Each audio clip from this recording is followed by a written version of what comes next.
ආයිබෝවන් ඉතින් අද අපි කතා කරන්න සූදානම් වෙනවා ඔන්න බතික්වල ඉටි මිශ්‍රණය නිවැරදිව සකස් කරගන්නේ කොහොමද කියලා. ඉතින් ඔයාට මේ පේන විදිහට යම් රෙදි කැබැල්ලක් නිවැරදිව වර්ණ ගන්වා ගැනීමට මුලින්ම අපි කරන්න ඕනේ බතික් නිර්මාණකරණයේදී රෙදි කැබැල්ලක වර්ණ ප්‍රතිරෝධී ඉටි මිශ්‍රණය නිවැරදිව ආලේප කරගන්න එක. ඉතින් ළමයි සාමාන්‍යයෙන් ගොඩක් අය මේකට විවිධ අනුපාත භාවිතා කරනවා. ඉතින් පොදුවේ අපිට ඕනම රෙදි කැබැල්ලකට ගැළපෙන විදිහේ ඉටි මිශ්‍රණයක් සකස් කරගන්න පුළුවන්. ඉතින් ඒක තමයි අපි මේ සූදානම් කරන්න යන්නේ.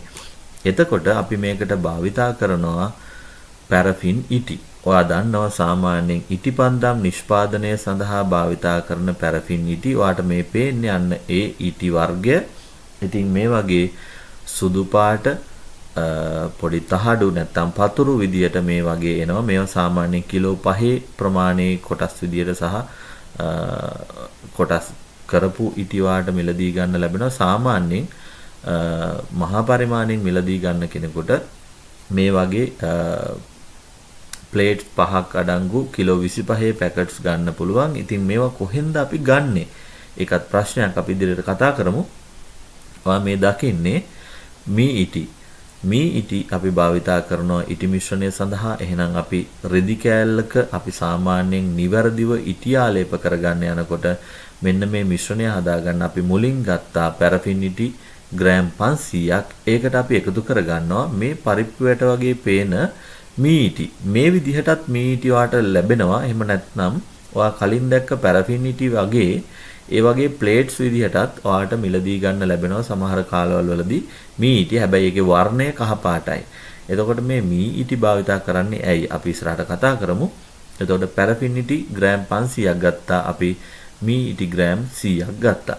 ඉතින් සාමාන්‍යයෙන් අනුපාතය අපි සලකන්නේ මේ විදිහට. පැරෆින් ඉටි කිලෝ එකකට මී ඉටි ග්‍රෑම් 200යි. රටදුම්මල ඔයා මේ දකින්නේ රටදුම්මල. මේවා ගම් රොසින් කියලා කියනවා. සාමාන්‍ය වයලින් එහෙම භාවිතා කරන අය මේවා හොඳට දන්නවා. ඉතින් බතික් ක්ෂේත්‍රයේදී අපි රටදුම්මල ටිකකුත් මේ ඉටි මිශ්‍රණයට භාවිතා කරනවා. හේතුව අපි චුට්ටක් ඉදිරියේදී කතා කරමු. එතකොට මෙතනදී මම භාවිතා කරන්නේ ගම් රොසින් නැත්නම් රටදුම්මල ග්‍රෑම් 25ක්. පැරෆින් ඉටි කිලෝ එකකට මී ඉටි ග්‍රෑම් 200යි. රටදුම්මල ග්‍රෑම් 50යි නම් පැරෆින් ඉටි 500ට මී ඉටි ග්‍රෑම් 100යි රටදුම්මල ග්‍රෑම් 25යි. ඉතින් මේ වගේ පුංචි ස්කේල් එකක් පාවිච්චි කරලා හදාගන්න මිශ්‍රණය මේ ටික එක ඇලුමිනියම් භාජනයකට දාගෙන අපි මේක තියාගන්නවා භූමි තෙල් උඳුනක. ඉතින් භූමි තෙල් එහෙම අවශ්‍ය ප්‍රමාණයට දාගෙන ලිප සූදානම් කරගන්න මේ විදිහට. ඊට පස්සේ ලිප පත්තු කරන්න පුළුවන්. සාමාන්‍යයෙන් අලුත් ලිපක නම් මේකට කූරක් ලැබෙනවා ඔයාට මේ ලිප දැල්ව ගන්න. හැබැයි අපි ඉතින් මේ භාවිතා කරපු ලිප් එතකොට මේ වගේ වෙනවා. ඉතින් ඔයාලට ගිනි කූරක් මේ විදිහට උඩින් ඇතුළට අතහැරලා මේක පත්තු කරගන්න පුළුවන්. ඊටාම සරලව. ඉතින් භූමි තෙල් ලිප් අපි භාවිතා කරලා දිනවා. එදිනදා ජීවිතේ සමහර අය පාවිච්චි කරලා ඇති. ඉතින් මේක පාවිච්චි කරන්නේ ළමයි සාමාන්‍යයෙන් අපිට ඊටා පහසුවෙන් මේක දල්ව ගන්න, එහාට මෙහාට මූව් කරන්න, ගින්දර කන්ට්‍රෝල් කරන්න. ඉතින් මේ කාරණාවලට පහසුයි. වගේම කොස්ට් එකත් සාමාන්‍යයෙන් අඩුයි. මේට වඩා වෙනස් උඳුන් පාවිච්චි කරන්න බැරිද? අනිවාර්යයෙන්ම පුළුවන්. සාමාන්‍යයෙන් ඉන්දුනීසියා වගේ රටවල් වල, තායිලන්තේ, ඉන්දියාව වගේ රටවල් වල මේවට ඉලෙක්ට්‍රික් උඳුන් පවා පාවිච්චි කරනවා. ඒ කියන්නේ අපිට හීට් එක කන්ට්‍රෝල් කරන්න පුළුවන් ඉලෙක්ට්‍රික් උඳුන්. ඉතින් අපි සාමාන්‍යයෙන් ඉතා අඩු මුදලකට ගන්න පුළුවන් මේ වගේ සරල උපකරණයක් පාවිච්චි කරලා මේ වැඩේ පටන් ගමු. ඉතින් කෙනෙක්ට භූමි තෙල් උඳුනක් ගන්න බැරි නම් ප්‍රශ්නයක් නැහැ. දරලිපේ රත් කරන්න. හැබැයි මේකට අවශ්‍ය උෂ්ණත්වය ලබා දෙනකොට ගොඩක් වැඩි උෂ්ණත්වයක් ලබා දෙන්නේ නැතුව ටිකෙන් ටික දිය වෙන්න ඉඩ හරිනවා නම් වඩා හොඳයි. අර එකපාර දැම්මොත් එහෙම සමහර විට ගිනි දළු සාමාන්‍යයෙන් මේ ඉටි වාෂ්පයත් එක්ක එකට ගැටුනොත් සාමාන්‍යයෙන් පුංචි ගින්නක් ඇති වෙන්න පුළුවන් මේ භාජනයේ උඩින්. ඉතින් එහෙම වුණොත් මොකද කරන්නේ? අපි පියනකින් වහලා චුට්ටක් ගින්දර අඩු කරනවා. දැන් දරලිපක වගේ නම් ගිනි දළු උඩට එනවා.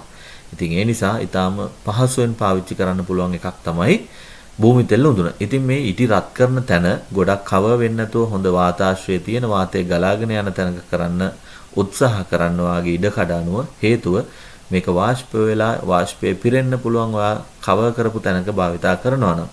ඉතින් අපි ඇයි මේ පැරෆින් ඉටි මී ඉටි රටදුම්මල පාවිච්චි කරන්නේ?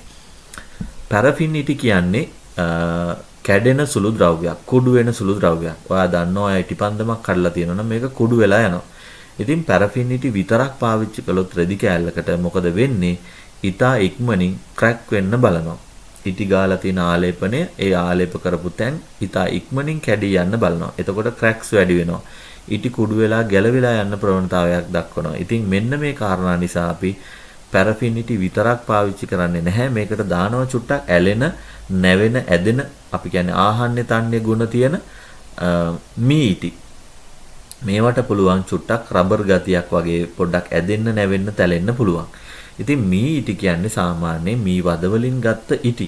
ඉතින් ඒවා ඔයා දැන් වද කඩන්න කැලේ යන්න අවශ්‍ය වෙන්නේ නැහැ. ඔයාට ගන්න පුළුවන් මේවා පිටකොටුවේ බංගසාල වීදියට ගියොත් බතික් අමුද්‍රව්‍ය අලෙවි කරන ආයතන තියෙනවා. ඊට අමතරව පිටකොටුවේ සාමාන්‍යයෙන් ඔය ඉටිපන්දම් නිෂ්පාදනය සඳහාත් මේවා අලෙවි කරනවා. ඉතින් ඒ ආයතන වලින් ගන්නත් පුළුවන්. පුංචි කමෙන්ට් එකක් දාන්න. ඔයාට අවශ්‍ය නම් අපි දුරකථන අංක දෙන්නම්.